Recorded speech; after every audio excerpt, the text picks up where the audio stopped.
Good morning. आज के विज्ञान पीस कॉलेज कालवाड़ में ऑनलाइन क्लासों में आपका स्वागत है। छात्रों, आज हम प्लेटो की जो न्याय के जो आधार स्तंभ है, प्लेटो की जो न्याय का जो सिद्धांत दिया गया, उस न्याय के सिद्धांत में न्याय के जो आधार स्तंभ है उनके बारे में हम चर्चा करेंगे।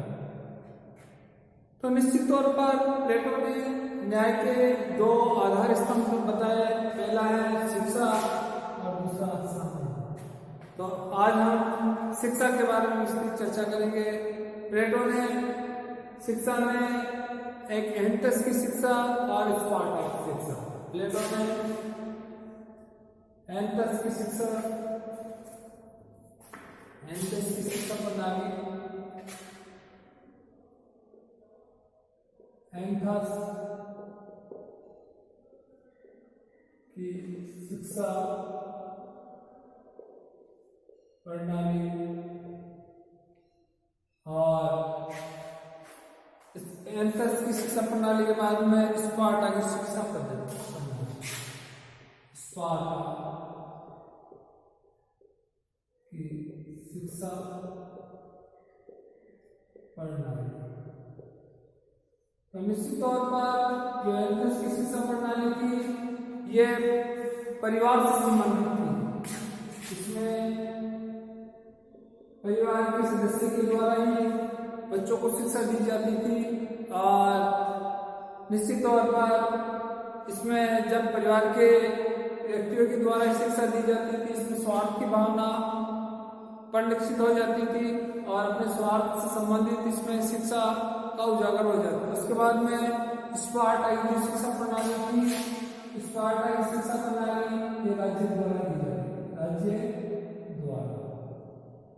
तो ये निश्चित तौर पर राज्य द्वारा जो शिक्षा दी गई उसमें उत्कृष्ट राजनीतिक उत्कृष्ट और राज्य को सर्वोपरि बनाने के लिए ये व्यवस्था दी गई। तो परिवार से अच्छी शिक्षा राज्य द्वारा दी गई और जब राज्य द्वारा दी गई तो निश्चित तौर पर इसमें कुछ ऐसा फायदा हुआ, ऐसे पायदान पर प्लेटो की न्याय व्यवस्था जो एंथस के बजाय स्पार्टा में चली वो काफी लंबे समय तक क्रियान्वित हुई, दीर्घकाल तक जीवित रही। तो हम कह सकते हैं एंथस की शिक्षा प्रणाली काफी लाभदायक हुई। उसको देखिए, राज्य यूनानी नगर, यूनानी नगर एंथस की शिक्षा प्रणाली में देखना, यूनानी नगर राज्य एंथस में शिक्षा व्यक्तिगत हाथों में थी। वहां नागरिकों की शिक्षा का प्रबंध राज्य नहीं करता था। शिक्षा देना परिवार का निजी कार्य समझा जाता था। एंथस की इस व्यक्तिगत शिक्षा प्रणाली में कई दोष थे। व्यक्तिगत शिक्षालय द्वारा पारिवारिक आधार पर दी जाने वाली यह शिक्षा प्रणाली व्यक्ति में राज्य तथा समाज के हितों के अपने स्वार्थों की वृद्धि की भावना उत्पन्न करने वाली थी। निश्चित तौर पर एंथस की जो शिक्षा प्रणाली थी वो स्वार्थ की भावना थी और जो परिवार के सदस्यों के द्वारा जो शिक्षा दी जाती थी उसमें व्यक्ति को राज्य से सर्वोपरि न मानकर व्यक्ति को सर्वोपरि माना, इसलिए इसमें कई अवगुण आ गए। उसके बाद में हम देखेंगे कि स्पार्टा की जो शिक्षा प्रणाली थी वो राज्य द्वारा प्रदान की गई। उसमें हम देखेंगे कि स्पार्टा में शिक्षा व्यवस्था राज्य द्वारा दी गई। प्लेटो ने जब अपनी प्लेटो की जो पुस्तक थी, प्लेटो की पुस्तक कौन सी थी? रिपब्लिक, ये बहुत ही अच्छा ग्रंथ है, आ जाता है। अपनी पुस्तक रिपब्लिक लिखी तब स्पार्टा अपने राजनीतिक उत्कर्ष और प्रसिद्धि के शिखर पर था। इस शिक्षा प्रणाली का प्रमुख दोष यही था कि उसमें सैनिक शिक्षा प्रधान थी, साहित्य शिक्षा की उपेक्षा की गई, केवल शारीरिक शिक्षण था, मानसिक एवं बौद्धिक प्रशिक्षण उपेक्षित था। कहने का मतलब जब प्लेटो ने स्पार्टा में राज्य द्वारा शिक्षा दी गई, इसमें मात्र एक सैनिक शिक्षा ही दी जाती थी और वो उत्कृष्ट थी। जब प्लेटो ने अपनी पुस्तक रिपब्लिक लिखी तो उस समय सैनिक शिक्षा जो स्पार्टा में जो शिक्षा व्यवस्था थी काफी उच्च शिखर पर था, उसका कद बहुत ही ऊंचा था। लेकिन इसमें एक ही ये दो ही हुकुम थे, वो था इसमें मानसिक अर्थात बौद्धिक शिक्षा की उपेक्षा की गई, शिक्षा की उपेक्षा की गई। तो निश्चित तौर पर ये एक हुकुम था, लेकिन ये अपने उत्कर्ष तक पहुंचाने के लिए राज्य द्वारा ये शिक्षा बहुत ही अच्छी रही। तो हम इसमें शारीरिक शिक्षा पर बल दिया गया, शारीरिक शिक्षा,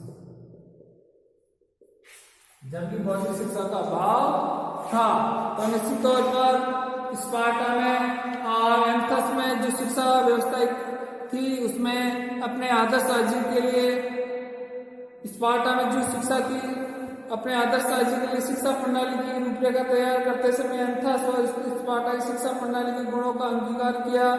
तो हम कह सकते हैं प्लेटो की शिक्षा प्रणाली की योजना, प्लेटो ने जो शिक्षा व्यवस्था लागू की गई उसकी योजना निम्नलिखित है, वो देखिए। तो प्लेटो की जो शिक्षा प्रणाली की योजना थी उसमें एक प्रारंभिक शिक्षा पहला था, प्रारंभिक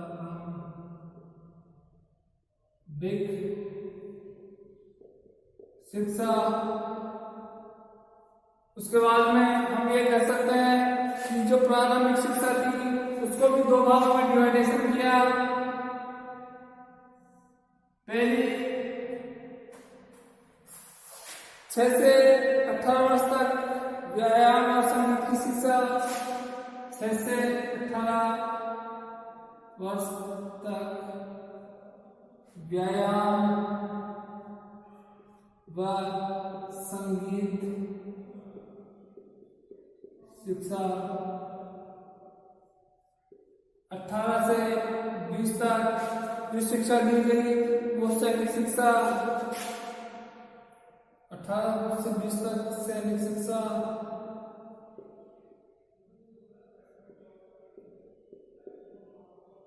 उसके बाद में जो शिक्षा दी गई वो उच्च शिक्षा दी गई। उच्च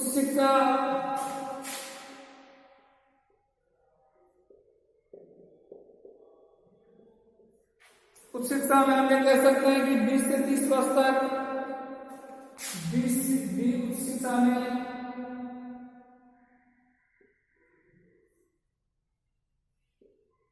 20 से 30 वर्ष तक तकनीक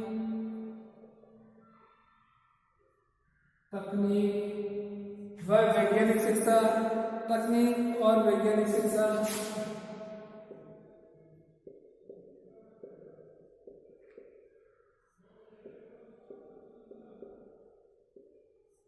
वैज्ञानिक शिक्षा। उसके बाद में 30 से 35 तक दर्शन शास्त्र का अध्ययन। तो उसके बाद में 30 से 35 वर्ष तक दर्शन शास्त्र का अध्ययन। फिर अंतिम शिक्षा। फिर उसके बाद में जो अंतिम शिक्षा थी वो व्यवहारिक शिक्षा थी। अंतिम शिक्षा व्यवहारिक शिक्षा, व्यवहारिक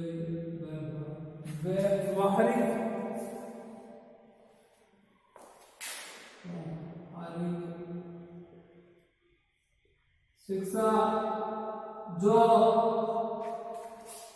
36 से 50 वर्ष तक थी। 36 से 50 वर्ष तक। तो हम ये कह सकते हैं ये जो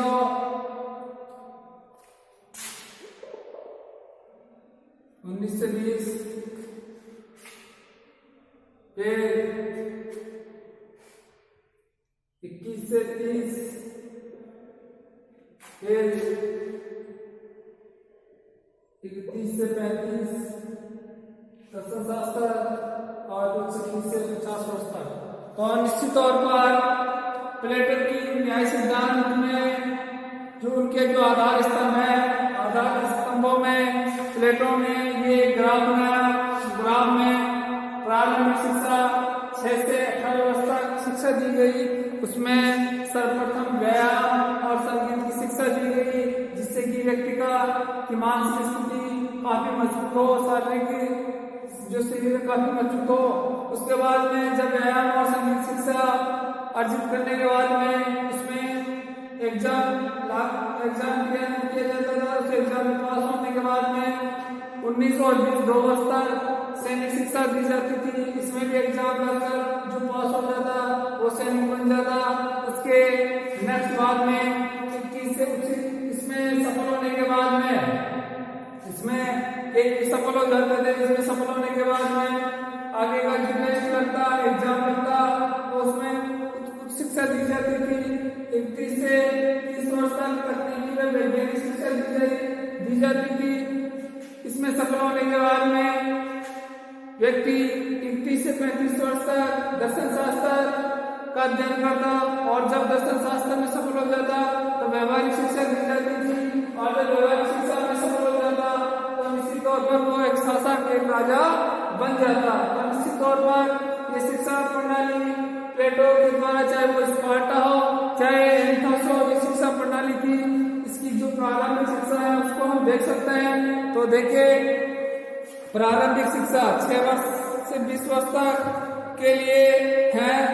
ये प्रारंभिक शिक्षा, इसका अभिप्राय यही है कि 6 वर्ष से 20 वर्ष तक, और 6 वर्ष से 20 वर्ष के लिए इसका उद्देश्य ऐसे नागरिकों का वर्ग तैयार करना था जो सैनिक कार्यों के जिम्मेदारी को भलीभांति कर सके। प्राथमिक शिक्षा के पाठ्यक्रम में प्लेटो ने व्यायाम और संगीत को सम्मिलित किया। प्लेटो के शब्दों में शरीर के लिए व्यायाम और आत्मा के लिए संगीत, शरीर के लिए व्यायाम, शरीर के लिए व्यायाम, शरीर के लिए व्यायाम और आत्मा के लिए संगीत। तो ये बहुत ही इम्पोर्टेंट है। तो आ जाता है शरीर के लिए व्यायाम और आत्मा के लिए संगीत। व्यायाम का केवल कसरत ही नहीं है, बल्कि शरीर को स्वस्थ बनाए रखना भी है। रखने का आहार शास्त्र है, चिकित्सा शास्त्र, ज्ञान व्यक्ति के शारीरिक विकास के लिए सादे भोजन को महत्वपूर्ण माना है। अत्यधिक स्वादिष्ट व गृष्ट खाद्य पदार्थों का उपभोग अनुचित ही माना है।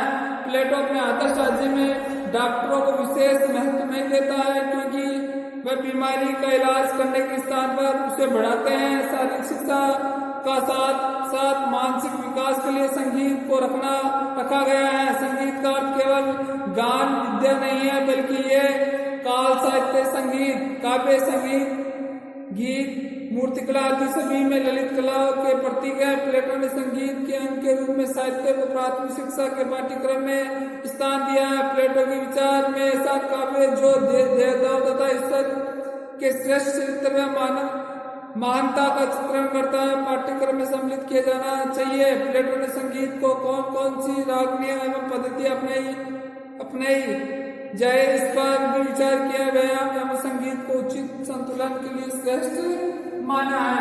इसी तौर पर प्लेटो ने शरीर के लिए व्यायाम और संगीत, आत्मा के लिए संगीत को महत्व दिया है।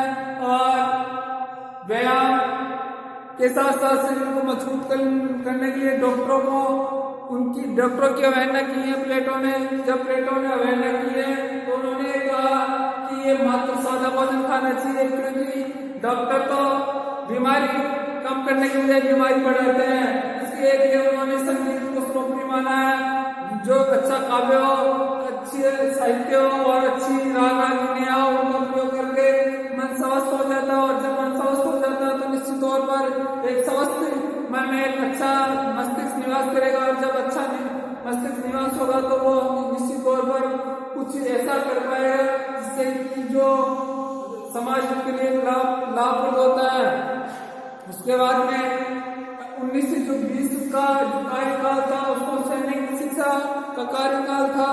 तो सैनिक शिक्षा के कार्यकाल में भी 19 से 20 वर्ष की आयु तक 2 वर्षों के लिए सैनिक शिक्षा का पाठ्यक्रम लागू किया जाएगा। ऐसे समाप्त होने पर जो व्यक्ति सबसे अधिक योग्यता का परिचय देता है उसे उच्च स्तरीय शिक्षा के लिए चुन लिया जाता है और शेष को सैनिक वर्ग में सम्मिलित कर लिया जाता है। तो निश्चित तौर पर जब एग्जाम फाइट होगा, जब एग्जाम फाइट होने के बाद में अच्छी शिक्षा जो अच्छी योग्य होगा तो वो उच्च शिक्षा प्राप्त कर लेगा, बाकी को सैनिक बना दिया जाएगा, बाकी को सैनिक।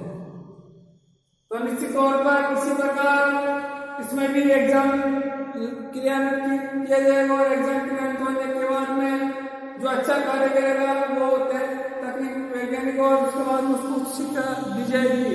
उसके बाद हम देखेंगे कि उच्च शिक्षा में देखिए जो 21 से 30 वर्ष की जात की गई है, 21 से 30 वर्ष की जात की गई है। इस स्तर पर प्लेटो विज्ञान और तर्क के अध्ययन पर बल देता है। विज्ञान एवं तर्क के आधार पर सत्य की खोज करना इस उच्च स्तरीय शिक्षा का लक्ष्य है। मात्र सत्य की खोज करना ही उच्च शिक्षा का एक लक्ष्य है, प्लेटो महोदय कहता है। प्लेटो अंकगणित का दार्शनिक एवं व्यवहारिक महत्व मानता था। प्लेटो अंकगणित का दार्शनिक व व्यवहारिक महत्व मानता था। सेनापति के लिए संख्या का ज्ञान होना आवश्यक है। सेनापति के लिए संख्या का ज्ञान होना अति आवश्यक है, अन्यथा अपनी सैनिक टुकड़ियों की व्यवस्था करना नहीं आएगा। अंकगणित के साथ प्लेटो रेखागणित और ज्योमेट्री को भी पाठ्यक्रम स्थान देता है। ज्योमेट्री के लिए केवल गणितीय सूत्रों की गतियों का ज्ञान नहीं बल्कि इन गतियों से उत्पन्न करने वाले कारणों का अध्ययन पर भी बल दिया जाता है। तो निश्चित तौर पर एक सेनापति है, उस सेनापति के लिए शिक्षा का होना अति आवश्यक है। जब सैनिक टुकड़ियां और सैनिक टुकड़ियों के उनका सही ढंग से क्रियान्वित और जो ग्रह नक्षत्र है उन ग्रह नक्षत्रों की सही जानकारी के लिए उच्च शिक्षा होना अति आवश्यक है। उसके बाद में 21 वर्ष के बाद में जो शिक्षा दी जाती है, 21 से 35 वर्ष के बाद में वो देखें परीक्षा एवं चुनाव होता है। इसमें योग्य समझे जाने वाले व्यक्तियों के लिए 31 से 35 वर्ष की आयु के लिए उच्चतर शिक्षा की व्यवस्था की जाती है। इसके अंतर्गत दर्शन शास्त्र के अध्ययन पर विशेष बल दिया जाता है। इसमें दर्शन शास्त्र को विशेष महत्व दिया जाता है। जब विशेष महत्व दिया जाता है तो निश्चित तौर पर 35 वर्ष की आयु तक शिक्षा देने के बाद प्लेटो संरक्षणों की शिक्षा को पूर्ण मानता है। अभी तक उन्हें केवल बौद्धिक शिक्षा दी गई है, उन्हें संसार का क्रियात्मक अनुभव नहीं है। जो सभी प्रकार से श्रेष्ठ हो उन्हें आगे के लिए 15 वर्ष तक व्यवहारिक ज्ञान प्राप्त करना पड़ता है। इस प्रकार जो व्यक्ति 50 वर्ष की उम्र तक जो शिक्षा ले लेता है उसको व्यवहारिक शिक्षा दी जाती है। और उसके बाद में उनकी जो अग्नि परीक्षा होती है और अग्नि परीक्षा के बाद में अगर वो पूरा उतर जाता है और वो भारत शासक बन जाता है तो निश्चित तौर पर प्लेटो की जो शिक्षा प्रणाली आ जाती है। इसका आप एक स्क्रीनशॉट ले सकते हो। इसके बाद में प्लेटो की जो शिक्षा प्रणाली योजना है उस प्लेटो की शिक्षा प्रणाली योजना में उस योजना की जो विशेषता है वो विशेषता हम देखेंगे। वो विशेषता क्या है इसका पहले स्क्रीनशॉट ले।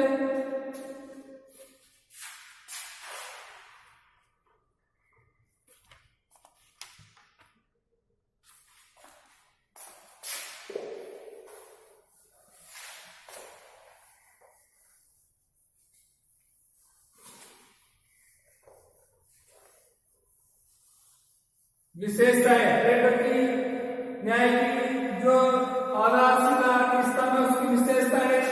पहली विशेषता क्या है? पहली विशेषता राज्य द्वारा नियंत्रित और अनिवार्य शिक्षा। विशेषता है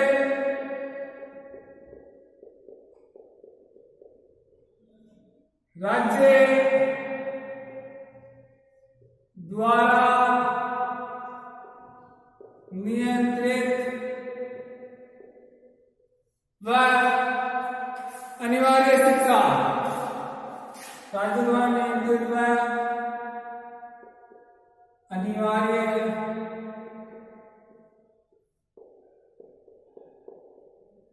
तो निश्चित तौर पर प्लेटो के द्वारा राज्य द्वारा नियंत्रित जो शिक्षा दी जाती थी वो अनिवार्य शिक्षा दी जाती थी वो काफी महत्वपूर्ण है। तो अब प्लेटो के अनुसार राज्य के नियंत्रण के अभाव में शिक्षा सामाजिक हितों को नहीं अपूर्ति व्यक्तिगत हितों की पूर्ति करेगी। तो निश्चित तौर पर उसके बाद में व्यक्तित्व का सर्वांगीण विकास व्यक्तित्व का सर्वांगीण विकास प्लेटो की जो शिक्षा व्यवस्था थी उसमें व्यक्तित्व का सर्वांगीण विकास होगा। उसमें शारीरिक मानसिक और आध्यात्मिकता के साथ साथ जो पुरुषार्थ है धर्म अर्थ और काम और मोक्ष और वो भी चार आश्रम व्यवस्था में क्रियान्वित हो तभी वो सफल होगा। और व्यक्ति का जो अंतिम लक्ष्य होता है मोक्ष वो मोक्ष की प्राप्ति हो पाएगी। तो प्लेटो ने शिक्षा का प्रमुख उद्देश्य व्यक्ति के शारीरिक मानसिक और आध्यात्मिक विकास इस कारण वह वास्तविक और पूर्ण शिक्षा स्त्री पुरुषों के लिए समान शिक्षा स्त्री व पुरुषों के लिए समान शिक्षा तो निश्चित तौर पर प्लेटो स्त्री और पुरुषों को दोनों को समान शिक्षा देने पर जोर देता है। इसके बाद में शिक्षा प्रणाली के दो भाग शिक्षा प्रणाली के दो भाग शिक्षा प्रणाली के दो भाग एक प्रारंभिक शिक्षा दो भाग एक प्रारंभिक शिक्षा और एक उच्च शिक्षा दो भागों में बांट दिया। इसके बाद में शरीर एवं मन का विकास शरीर एवं मन का विकास तो निश्चित तौर पर शारीरिक और मानसिक स्थिति को सुदृढ़ करने के लिए शैक्षणिक और व्यायाम और संगीत शिक्षा पर बल दिया है। तो शरीर के विकास के लिए व्यायाम और मन के विकास के लिए संगीत की शिक्षा पर बल दिया है। उसी प्रकार दार्शनिक राजाओं की तैयारी दार्शनिक राजाओं की तैयारी तो निश्चित तौर पर प्रारंभिक और उच्च शिक्षा में तकनीक व वैज्ञानिकता का ज्ञान के बाद में वैज्ञानिक व तकनीक शिक्षा में भी सफल होने के बाद में 31 से जो 35 वर्ष के बाद में जो व्यवहारिक शिक्षा 36 से जो 50 वर्ष के बाद में जो ज्ञान दिया जाता है तो निश्चित तौर पर दार्शनिक राजा को सफल बनाने के लिए किया जाता है। क्योंकि उसमें 31 से 35 की जो शिक्षा दी जाती है उसमें दार्शनिक अध्ययन पर बल दिया जाता है। तो निश्चित तौर पर दार्शनिक राजा की तैयारी की जाती है। हम देख सकते हैं कि प्लेटो की शिक्षा का प्रमुख उद्देश्य दार्शनिक राजा को तैयार करना है। इस शिक्षा का उद्देश्य एक ऐसे वर्ग का निर्माण करना है जो दर्शन की ओर सबसे अधिक उन्मुख हो, राज्य के शासन व सेवा कार्य संपन्न कर सके। पाठ्यक्रम का आधार निश्चित आयु वर्ग पाठ्यक्रम का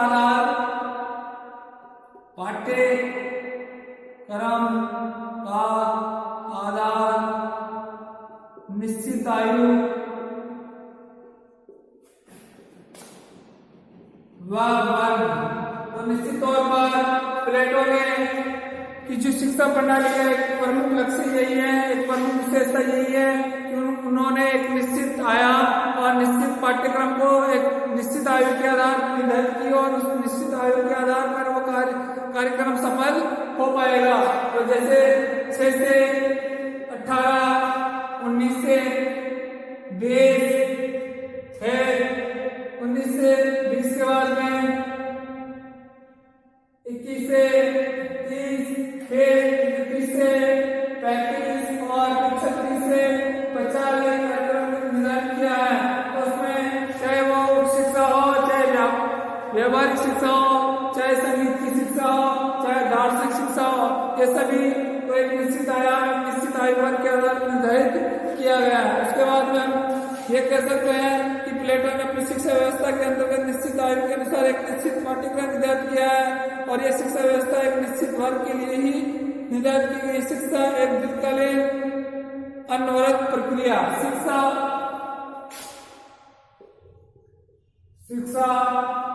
एक दीर्घकालीन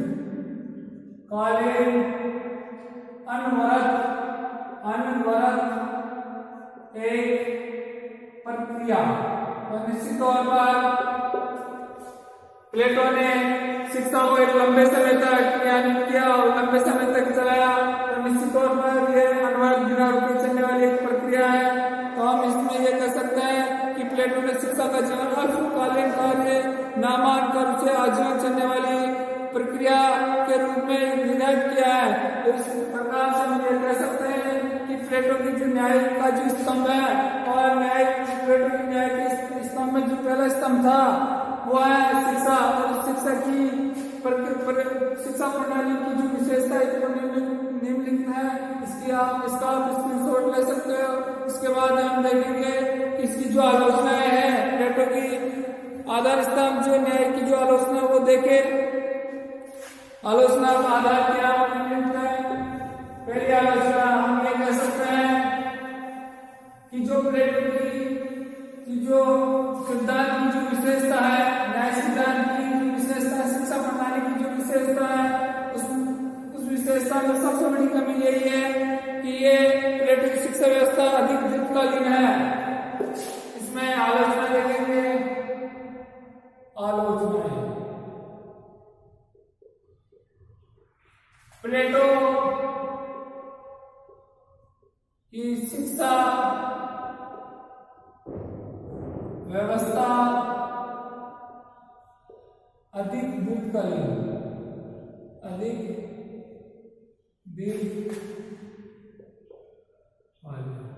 प्लेटो के सिद्धांत की आलोचना इसलिए भी की जाती है कि जो प्लेटो की शिक्षा व्यवस्था है ये काफी लंबे समय तक बिना रुके क्रियान्वित होने वाली और काफी लंबी प्रक्रिया है जो हर आदमी इस प्रक्रिया पर खड़ा नहीं कर सकता है।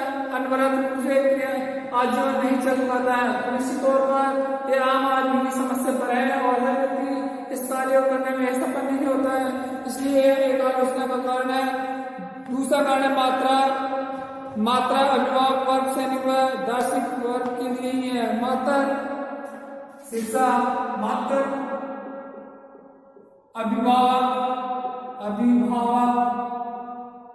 व सैनिक वर्ग के लिए है। अन्य वर्गों की इसमें उदासीनता देखने को मिलती है। तो निश्चित तौर पर इसमें दार्शनिक शिक्षा लेना अनुचित है, इसलिए इसकी आलोचना के कारण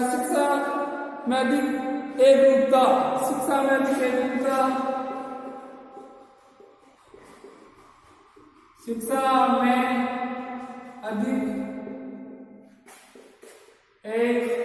एकरूपता ये जो भी 6 से 50 वर्ष तक जो शिक्षा दी गई उसमें एक रूपता ही दिखाई देती है, उसमें अलग अलग ग्रेडेशन नहीं है। तो निश्चित तौर पर ये एक समान ही है, इसलिए ये आलोचना का कारण बना है।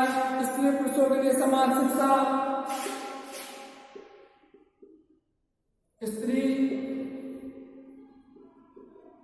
स्त्री व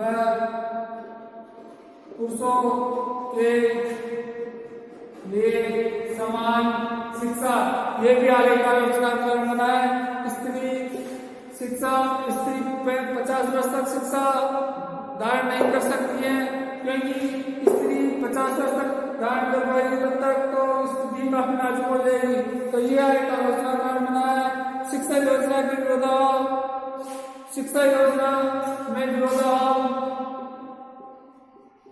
शिक्षा योजना में विरोधाभास जो प्लेटो की जो शिक्षा व्यवस्था थी उसमें विरोधाभास देखने को मिलता है। तो निश्चित तौर पर दार्शनिक और शासकवाद हमेशा सत्य को और हमेशा ज्ञान को होते रहते हैं। तो निश्चित तौर पर इसमें हमेशा शंका की भावना रहती है, इसलिए इसमें हमेशा विरोधाभास देखने को मिलता है। शिक्षा पर राज्य का नियंत्रण में निपट है। शिक्षा पर राज्य का नियंत्रण हानि पर है। अगर शिक्षा पर राज्य का नियंत्रण होगा तो निश्चित तौर पर वो हर व्यक्ति के लिए नुकसानदायक होगा। तो निश्चित तौर पर यह निपट है दार्शनिक सफल होने की संभावना कम। दार्शनिक सफल होने की संभावना 6 से लेकर 50 वर्ष तक कोई व्यक्ति दार्शनिक बने, इसकी संभावना काफी कम होती है। तो निश्चित तौर पर यह आलोचना का कारण बना है। पाठ्यक्रम संबंधी आलोचना लंबी शिक्षा प्रणाली, लंबी शिक्षा प्रणाली। प्लेटो की जो शिक्षा प्रणाली है काफी लंबे समय तक क्रियान्वित होने वाली प्रक्रिया है। तो ये हर आदमी इस प्रणाली को अपना नहीं सकता, और जब अपना पाएगा तो उसका आजीवन ही वो उसमें शिक्षा व्यवस्था में के अधीन रह जाएगा। और जो गृहस्थ आश्रम है उसमें वो संलग्न नहीं हो पाएगा। तो निश्चित तौर पर जो प्लेटो की जो न्याय पद्धति में जो शिक्षा व्यवस्था है, शिक्षा का जो आधार स्थान है, उसकी आलोचना में प्लेटो की शिक्षा व्यवस्था काफी लंबे समय तक क्रियान्वित होने वाली है।